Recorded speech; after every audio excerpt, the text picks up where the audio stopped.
今日は皆さんにですね、シャドウ・ザ・ダムの PR に来ました。I'm here for the PR Shadows of the Dam today. シドニーの皆さん、こんなに集まってくれてありがとうございます。Well, thank you all for coming here. じゃあタイトル OK。タイトルネームは Shadow of the Dam。Okay, should I even translate that? Okay. じゃあ説明しますね。ちょっと待って、僕今から着替えをしなければいけないので。Just a second, I need to change. ちょっと待ってください。Hold on.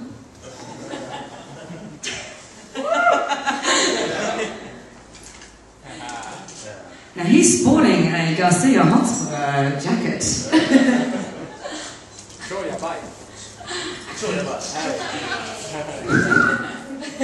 Thank you. お待たせしました。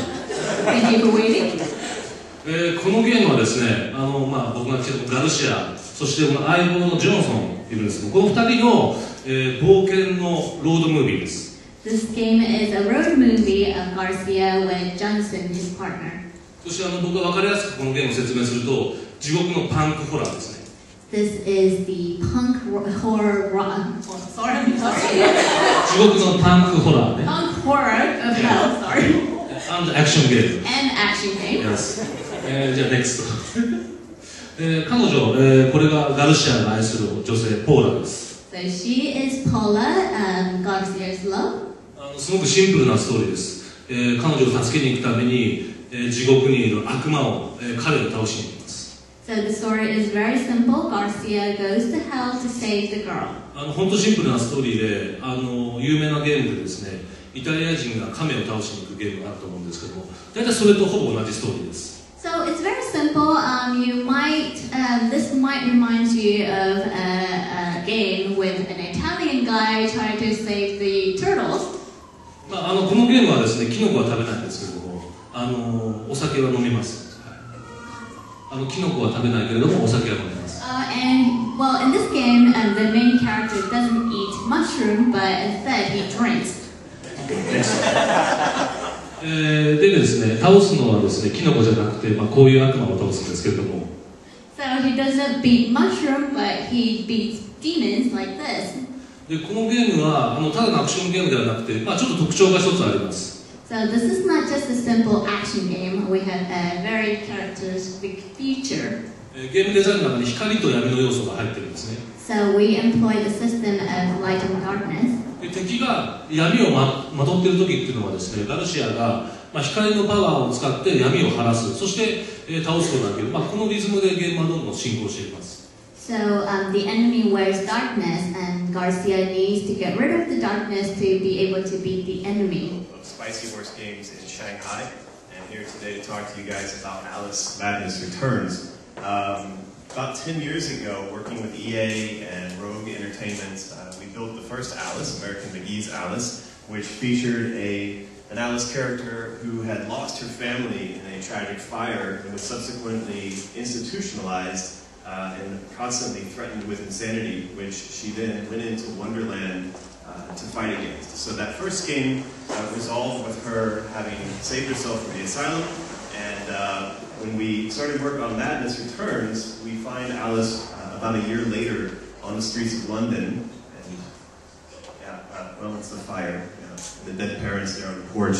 Alice, save us! We can go to them. Yeah, so she's in London, and this fire though is still haunting her. Though she saved herself from madness, she's now having to try to piece together the events of that night, in effect solving a murder mystery of who or what it was that started that fire that killed her family. So, like with the first game, this time around, Alice is going to go into Wonderland and use it as a tool, but this time to collect memories from that night.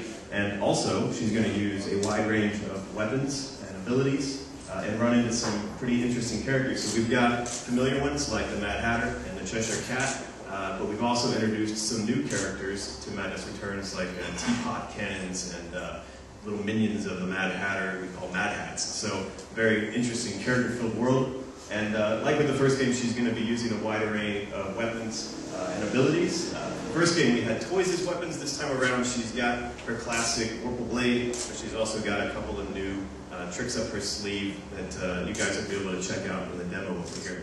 Ken Wong. I was the art director on Alice Madness Returns. I'm actually from Adelaide, so I'm really happy to be back in my home country to tell you about all the hard work that our art team's been working on for the past few years. So the first original American McGee's Alice was known for its really amazing visual design. Everything from these twisted takes on these well-known characters to these reality-bending environments, and this overall drug-induced aesthetic made it a really compelling experience from beginning to end. So we knew going into the sequel that we had to live up to these expectations and really knock the ball out of the park. So the first thing we thought about is we wanted to go back to some locations in Wonderland and see what had become of them in the years since we last visited them. So, for example, this is the domain of the Mad Hatter, and it's kind of fallen into ruin, and things have changed since Alice has last been here. We also wanted to explore some new areas of Alice's psychic landscape, stuff that we'd never seen in Wonderland before. And so we're really excited to present some new areas in Wonderland. Throughout the design process, we had this general rule that as we designed Wonderland, everything that we saw had to come from Alice's own experiences in the real world. So, whether it's objects or places, she would have nightmares about these things, and that's what has produced Wonderland. So going forth, in terms of inspiration, we often get asked, where do you get the inspiration to design this game? I would say like our primary inspiration was sort of pre-CG fantasy films.